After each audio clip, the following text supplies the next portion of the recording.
आउज़ुबिल्लाहि मिनश्शैतानिर्रजीम बिस्मिल्लाहिर्रहमानिर्रहीम। शुरू अल्लाह के पाक नाम से जो बड़ा मेहरबान निहायत रहम करने वाला है। अस्सलाम वालेकुम वरहमतुल्लाहि वबरकातुहू।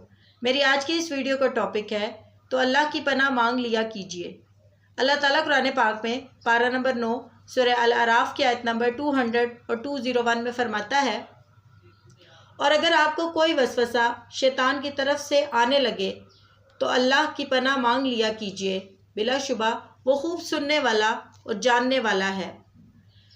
यकीनन जो लोग खुदा तर्स हैं, जब उनको कोई ख़तरा शैतान की तरफ से आ जाता है तो वो याद में लग जाते हैं, सो यकायक उनकी आंखें खुल जाती हैं।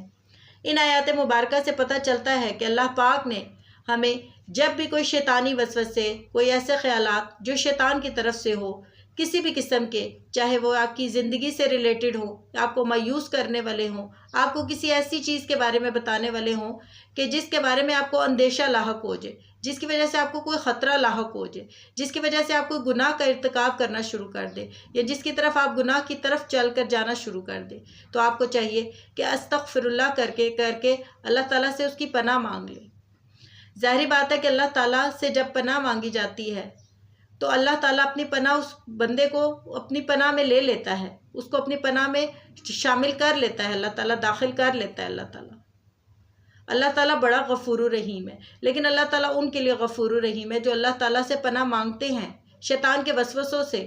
आप खुद सोचें कि हमारा रब सबसे बड़ा कुदरत वाला, सबसे ज़्यादा हिकमत वाला, सबसे ज़्यादा ज़ोर आवर, सबसे ज़्यादा गालिब है, तो क्या क्यों कर ऐसे मुमकिन है कि शैतान के अगर किसी भी वसवसे से आप अल्लाह की पनाह मांगे तो अल्लाह आपको पनाह ना दे, वो आपको फ़ौरन अपनी पनाह में ले लेता है। वो आपके लिए ऐसे असबाब पैदा कर देता है कि आप खुद उस चीज़ से निकल जाते हो। आप बहुत सारे अमीर लोगों को देखें, आप मिलियन बिलियनियर लोगों को देखें, लेकिन उनकी ज़िंदगी में आप पैसा और हर किस्म का मालो असबाब तो देखेंगे, हर चीज़ देखेंगे, लेकिन एक सुकून नहीं होगा, क्योंकि सुकून के लिए सिर्फ़ और सिर्फ अल्लाह ताला की याद ज़रूरी है। और यहाँ पर उन लोगों का भी जिक्र किया गया कि जो लोग अल्लाह ताला की याद में लग जाते हैं, जब उन्हें कोई शैतान की तरफ से कोई वसवसा, कोई अंदेशा लाहक होता है तो फ़ौरन अल्लाह ताला की याद में लग जाते हैं, अल्लाह को याद करने लग पड़ते हैं, और अल्लाह ताला उन्हें उस शैतान के वसवसों से, उसकी हरकत से और उसके किए गए वारों से अल्लाह ताला हमें बचा लेता है। इसमें कोई शक नहीं है, और इसकी वजह से यकायक उस शख्स की आंखें खुल जाती हैं और उसे हकीकत नज़र आना शुरू हो जाती है। क्या ही खूबसूरत चीज़ अल्लाह ताला ने हमें इस कुरान के ज़रिए बताई है, लेकिन फिर भी अगर हमारे पास इतना टाइम भी नहीं है कि हम इस कुरान पाक को खोल कर पढ़ें और समझें कि हमारी ज़िंदगी के तमाम चीज़ों को अल्लाह ताला ने इसमें हमारे सामने पेश कर दिया है कि इस किताब को पढ़ो और तुम्हारी ज़िंदगी में जो मसले मसाइल है, जिस तरह की तकालीफ़ परेशानियों से तुम गुज़र रहे हो, उस तमाम का हल अल्लाह ताला ने इस कुरान के ज़रिए हमारे तक पहुँचा दिया है। लेकिन अगर हमारे पास इतना टाइम भी नहीं है कि हम अपनी जानों को इसके हवाले कर दें और अल्लाह ताला के अहकामात के मुताबिक ज़िंदगियां गुजारें, तो फिर ये हमारी अपने हाथ में है कि हम अपनी जानों पर ख़ुद जुल्म करें। जब भी आपको महसूस हो कि आपको शैतान की तरफ से कोई भी बहकावा आ रहा है, कोई भी ख्याल आ रहा है, क्योंकि इंसान के अंदर जो ख्यालात आते हैं, बुरे ख्यालात, वो भी शैतानी वसवसों के ही मुतशाबे हैं, यानी वो उसी से इंटरलिंक होते हैं कहीं ना कहीं। तो हमें चाहिए कि हम अल्लाह ताला से पनाह मांगें, और अल्लाह ताला की पनाह बेहतरीन पनाहगाह है। अल्लाह ताला अपने बंदे को कभी अकेला नहीं छोड़ता, लेकिन शर्त यह है कि अपने रब को याद किया करे, अपने रब से मदद मांगा करे, अपने रब से पनाह मांगा करे, अपने रब से इस्तग़फ़ार किया करे। अल्लाह ताला को इस्तग़फ़ार इंसान का बहुत पसंद है। अल्लाह से इस्तग़फ़ार करते रहा करे, अल्लाह की याद में लग जाया करे, अल्लाह को याद करने लग पड़ा करे, तो शैतान भी आपके सामने कुछ भी नहीं कर सकेगा। वो कमज़ोर से कमज़ोर होता जाता है।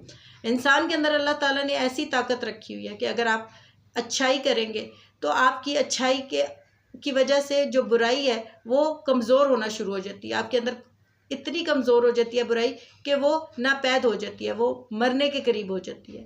लेकिन एक शख्स अगर बुराई इतनी ज़्यादा करता है कि उसकी अच्छाई नापैद हो जाती है, उसके अंदर अच्छाई ख़त्म हो जाती है। ये अल्लाह ताला ने इंसान के अंदर, उसके अंदर ये पावर रखी हुई है कि वो चाहे तो नेकी के कामों में लग जाए और चाहे तो बुराई के कामों में लग जाए। लेकिन ये जुल्म हम अपने ऊपर क्यों करना चाहेंगे? आप एक बिज़नेसमैन देखें, एक अच्छा बिज़नेसमैन वो होता है कि जो दूर की सोचता है और ایسی انویسٹمنٹ کرتا ہے کہ جس کے اثرات اور جس سے اس کو دور تک اس کے نتائج سے بہرہ ور ہو سکے، یعنی کہ وہ لانگ ٹرم کی جو ہے نا انویسٹمنٹ کرنا چاہتا ہے، وہ شارٹ ٹرم کی انویسٹمنٹ نہیں کرنا چاہتا۔ تو ہم اپنی زندگیوں میں جو کہ اتنی قیمتی چیز ہے اس میں ہم شارٹ ٹرم انویسٹمنٹ کیوں کرتے ہیں؟ ہم صرف اس دنیا کے بارے میں کیوں سوچتے ہیں، جبکہ حقیقت بالکل یہ حقیقت ہے کہ ہم نے مرنا ہے اور اللہ کے حضور پیش ہونا ہے اور حقیقی دنیا میں جانا ہے۔ یہ دنیا عارضی ہے، تو جب ہمیں حقیقی دنیا میں جاننے کا پتہ ہے اور علم ہے تو ہم اپنی لائف کی جو انویسٹمنٹ ہے، لائف میں انویسٹمنٹ ہم لانگ ٹرم پہ کیوں نہیں کرتے؟ یہ تو پھر ہم نے خود اپنی جانوں پر ظلم کیا نا۔ آپ خود سوچیں، ایک قرآن پاک کو اگر آپ کھول کے دیکھیں گے تو آپ کی زندگی کے جتنے مسئلے مسائل ہیں سب کا حل اللہ تعالیٰ نے اس قرآن پاک میں ڈال دیا ہوا ہے، آپ کی طرف بھیج دیا ہوا ہے، لیکن ہم نے اس کو بند کر کے رکھ دیا اور اس سے ہم کوئی فائدہ، کوئی مستفید نہیں ہوتے، ہمیں اس سے کوئی نفع حاصل نہیں کر رہے ہوتے ہیں۔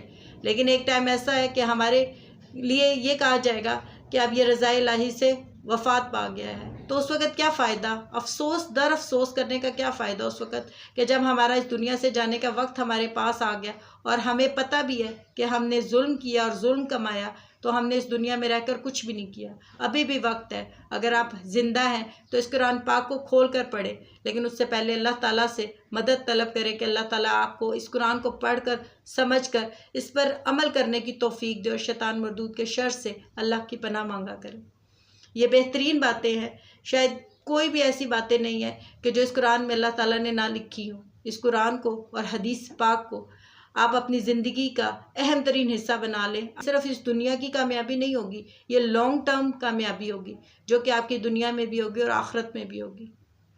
اپنی لائف میں اگر انویسٹ کرنا چاہیں تو شارٹ ٹائم پہ نہ کریں، لانگ ٹرم پہ کریں، تاکہ آپ کو اس انویسٹمنٹ کا تا دیر فائدہ ہوتا رہے۔ اللہ تعالیٰ آپ کو، آپ کے بچوں کو، مجھے اور میرے بچوں کو قرآن و حدیث کے مطابق زندگی گزارنے کی توفیق عطا فرمائے۔ آمین۔ جزاک اللہ خیر۔